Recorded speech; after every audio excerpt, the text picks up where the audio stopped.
ఈ ఆశ్రమాన్ని ఇంత మంచిగా నడిపిస్తున్నటువంటి ఈ ఆశ్రమ నిర్వాహకులకు కృతజ్ఞతాభివందనాలు తెలియజేసుకుంటూ, నా పేరు ప్రభాకర్ కందుల, మా ధర్మపత్ని రమాదేవి, మాతో పాటు మా బ్రదర్ కృష్ణారెడ్డి గారు, వాళ్ళ మిస్సెస్ చంద్రకళ మేడం, మేము నలుగురము సరూర్ నగర్ హైదరాబాద్ నుంచి ఇక్కడికి వచ్చాము.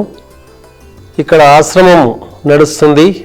ఈ ఆశ్రమం ఎంతోమంది అభాగ్యులకు, ఎంతోమంది అనాథలకు అండగా కొనసాగుతుందనే విషయము తెలుసుకున్న తర్వాత గత సంవత్సరం కూడా ఇక్కడికి మేము రావడం జరిగింది.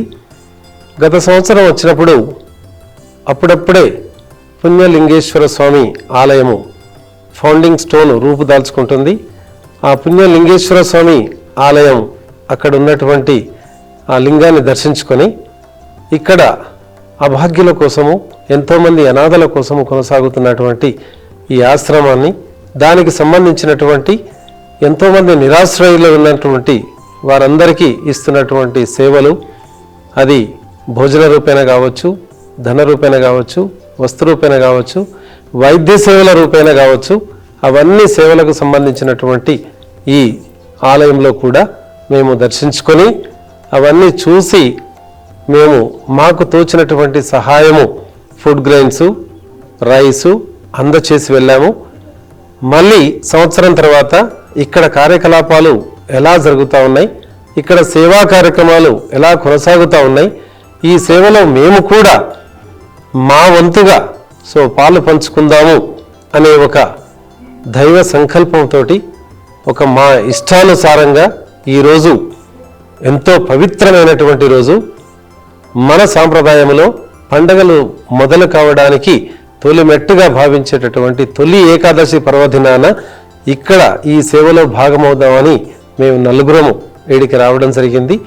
గత సంవత్సరంతో పోలిస్తే ఈ సంవత్సరం ఇక్కడ మేము చూసినటువంటి ఈ పరిసరాలు కానీ, మీరు అందించేటటువంటి సేవలు కానీ, ఇక్కడ కొనసాగుతున్నటువంటి ఈ పుణ్యలింగేశ్వర స్వామి సంబంధించినటువంటి పూజా కార్యక్రమాలు కానీ మేము చాలా ఆనందపడ్డాము. మా మనసు పులకించింది. ఇలాంటి సేవా కార్యక్రమాలు ముందు కూడా కంటిన్యూ చేయాలా, కొనసాగించాలని ఈ నిర్వాహకులకు మేము మరొక్కసారి విన్నవించుకుంటూ, మానవ సేవయే మాధవ సేవ అని అంటాం. మానవ సేవయే మాధవ సేవ. మానవులకు ఇలాంటి సేవలు అందిస్తూ ఉంటే అవి భగవంతునికి మనము సేవ చేస్తున్నట్టుగా ఒక మంచి సేవాభాగంగా అందరూ భావించాలి. మేము వచ్చి ఇక్కడ ఏదో పెద్ద సేవ చేసినవి కాదు, మాకు తోచినటువంటి సహాయం ఈసారి కూడా ఫుడ్ గ్రెయిన్స్ రూపంలో, బట్టల రూపంలో ఇక్కడ మాకు తోచినటువంటి సహాయం అందచేసి వెళ్తూ ఉన్నాం. ఈ సేవ అనంటే ఇది విలువ కట్టలేదండి, అమూల్యమైనటువంటిది. ఎందుకంటే విలువ కడితే అది సేవ కాదు. ఎప్పుడైనా మనం ఒకటి గుర్తుంచుకోవాలా, మనము విలువ కట్టామంటే అది సేవ కాదు. విలువ కట్టకుండా మనము మనకు తోచిన సహాయము చేసుకుంటూ ముందుకెళ్ళటము అది సేవగా భావిస్తాము. ఆ సేవలో రకరకాల సేవలు ఉంటాయి. అన్నదానం ఉండొచ్చు, వస్త్రదానం ఉండొచ్చు, ధన రూపేణ ఉండొచ్చు, వస్తు రూపేణ ఉండొచ్చు. ఇక్కడికి వచ్చి ఈ అభాగ్యులకు సర్వీసు అంటే ఒక వైద్య సేవల రంగంలో కానివ్వండి, ఒక వైద్యపరంగా కానివ్వండి, వాళ్ళకు చేదోడు వాదే కానివ్వండి, రకరకాలుగా ఇక్కడ సేవలు కూడా అందియచ్చు అనంటే ఎవరికి తోచిన సహాయము వాళ్ళు అందచేయడానికి ముందుకు రావచ్చు. కానీ మనకు తోచిన సహాయం చేస్తూ ఇలాంటి మంచి కార్యక్రమాలు నిర్వహిస్తున్నటువంటి ఈ నిర్వాహకులను కూడా మనము ఎంతో సపోర్ట్ చేసినట్టుగా, తోడ్పాటు ఇచ్చినట్టుగా మనము భావించుకోవచ్చు. కాబట్టి నేను మాతో పాటు ఇక్కడికి మేము నలుగురం ఇక్కడికి వచ్చాము. సరూర్ నగర్ హైదరాబాద్ నుంచి ఇక్కడికి వచ్చాం. గత సంవత్సరం ఈ సంవత్సరం పోల్స్తే మాకు చాలా సంతోషం వేసింది. ఎందుకంటే ఎన్నో ఆశ్రమాలలో ఒక్కొక్క సంవత్సరం పోతే ఆ సేవలు అప్డేషన్ కానీ, అప్గ్రేడేషన్ కానీ, కొత్త మార్పులు కానీ పెద్ద కనిపించవు.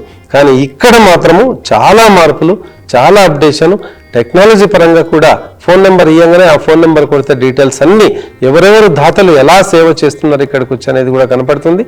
అంటే మీరు ఇచ్చేటటువంటి, అంటే మేము ఇక్కడికి వచ్చి ఒకరోజు వచ్చి ఇక్కడ ఇచ్చిపోతాం, దానికి మీ నిర్వహణను కూడా నేను అభినందిస్తున్నాను. ఎందుకనంటే అకౌంటబిలిటీ ఉన్నట్టుగా నాకు అనిపించింది. కాబట్టి ఇదే అకౌంటబిలిటీ తోటి దాతలు అందించేటటువంటి సహాయ సహకారాలతోటి మీరు ఈ ఆశ్రమాన్ని ఇంకా ముందుకు తీసుకెళ్లి ఎంతో మంది అనాథలకు అభాగ్యులకు సేవలు అందిస్తూ ఆ భగవత్ కృపలో మీరు ముందుకు కొనసాగాలని ఈ నిర్వాహకులకు అందరికీ కూడా మరొక్కసారి నేను విన్నవించుకుంటూ ఇట్లు ప్రభాకర్ కృష్ణారెడ్డి గారు దంపతులు, ప్రభాకర్ మరియు రమాదేవి దంపతులు, సరూర్ నగర్, హైదరాబాద్ నుంచి. Thank you very much. నా పేరు కృష్ణారెడ్డి అండి. మా మిస్సెస్ పేరు చంద్రకళ. మేము హైదరాబాదు హస్తినాపురం నుండి వచ్చాము. మేము ఇక్కడ అనాథాశ్రమం షెడ్ ఉన్నప్పటి నుంచి వచ్చేవాళ్ళము. మా పక్క నేబర్స్ చెప్పారు అక్కడ అనాథాశ్రమం ఉంది, పాపం వాళ్ళు ఉన్నారు చూడండి అంటే మేము వచ్చాము. అప్పటి నుంచి ఎవ్రీ ఇయర్ ఏదో ఒకటి తెచ్చి ఇవ్వడము, అందరితోనే కలవడము, పోవడము. చిన్న షెడ్ ఉండే అప్పుడు, దాని తర్వాత ఇంత పెద్ద బిల్డింగ్ కట్టారంటే చూడండి. తర్వాత టెంపుల్, హాస్పిటల్ అన్నీ ఎన్నో వచ్చాయి. డోనర్స్ చాలామంది ఎంకరేజ్మెంట్ చేయడం వల్ల వచ్చింది. అట్లనే ఎంతోమంది కూడా మేము కూడా చెప్తున్నాం ఇక్కడ రమ్మని. అట్లనే మా ఫ్రెండ్ కూడా చెప్పాము, మొన్న ఇక్కడ తీసుకొచ్చాము. అంత మా ఫ్రెండ్ చెప్పాడు, ఇంకెక్కువ నేను చెప్పేది ఏం లేదండి. ధన్యవాదాలు. థ్యాంక్స్. Thank you. అమ్మా నాన్న అనాథాశ్రమంలో జీవిస్తున్న దిక్కులేని అభాగ్యులకు ఒక్కపూట అన్నదానం చేసి పరమేశ్వరుడి పరిపూర్ణ అనుగ్రహానికి పాత్రులు కండి. మీరు రాలేని పక్షంలో మీ సాయం పంపిస్తే శివాలయంలో పూజలు చేసి మీ పేరుపై అభాగ్యుల ఆకలి తీర్చడం ద్వారా జన్మ జన్మల పుణ్య ఫలాలు పొందండి.